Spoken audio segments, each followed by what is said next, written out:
Welcome to the series of historical background of Indian Constitution. This is 7th video of this series in which we will discuss Indian Council Act of 1861. Till now we have discussed the acts from Regulating Act of 1773 to Government of India Act 1858. Now we will discuss Indian Council Act of 1861.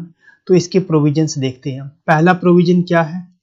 It restored the legislative powers of Bombay and Madras Presidency. Bombay और Madras presidency की legislative powers छीन ली गई थी charter act of 1833 में. ये charter act of 1833 के तहत जो सेंट्रलाइजेशन थी इंडिया में वो पीक पर पहुंची थी और इसी एक्ट के तहत बम्बई और मद्रास की जो लेजिस्लेटिव पावर्स छीन ली गई थी. अब इस एक्ट में यानी इंडियन काउंसिल एक्ट ऑफ 1861 के तहत क्या किया, ये लेजिस्लेटिव पावर्स इनको रिस्टोर कर दी गई. दूसरा प्रोविजन क्या है?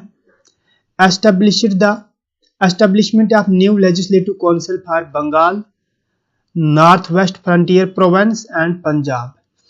लेजिस्लेटिव काउंसिल अब बनाई गई बंगाल में 1862 में, नॉर्थ वेस्ट फ्रंटियर प्रोविंस में 1866 में और पंजाब में 1897 में. यही इंडियन काउंसिल एक्ट ऑफ 1861 के तहत.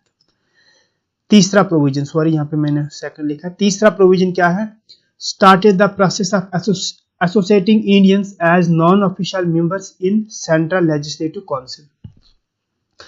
जो सेंट्रल लेजिस्लेटिव काउंसिल है इसमें अब इंडियन का एसोसिएशन भी शुरू किया और जो इंडियन मेंबर्स यानी इंडियन लोग इसके मेंबर्स बनते थे उन्हें क्या कहा जाता था? Non official members.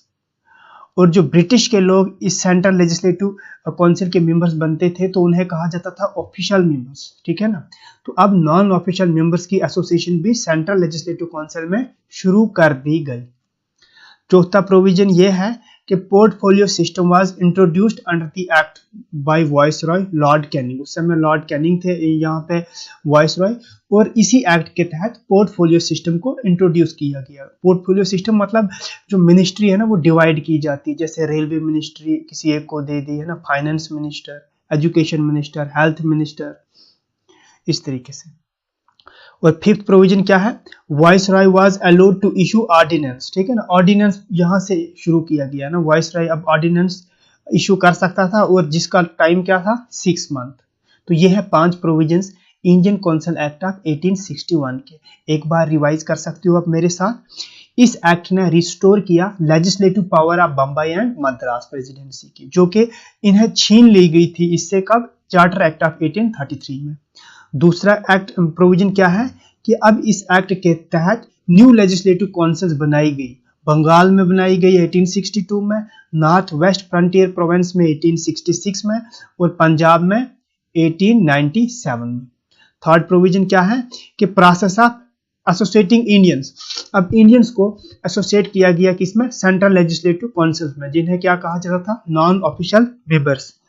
चौथा प्रोविजन क्या है कि पोर्टफोलियो सिस्टम जो है ना इंट्रोड्यूस किया गया इस एक्ट के तहत. और फिफ्थ प्रोविजन ये है कि वाइसरॉय को पावर दी गई कि ये इशू कर सके क्या? ऑर्डिनेंस, और जिसका लाइफ टाइम होता था 6 मंथ.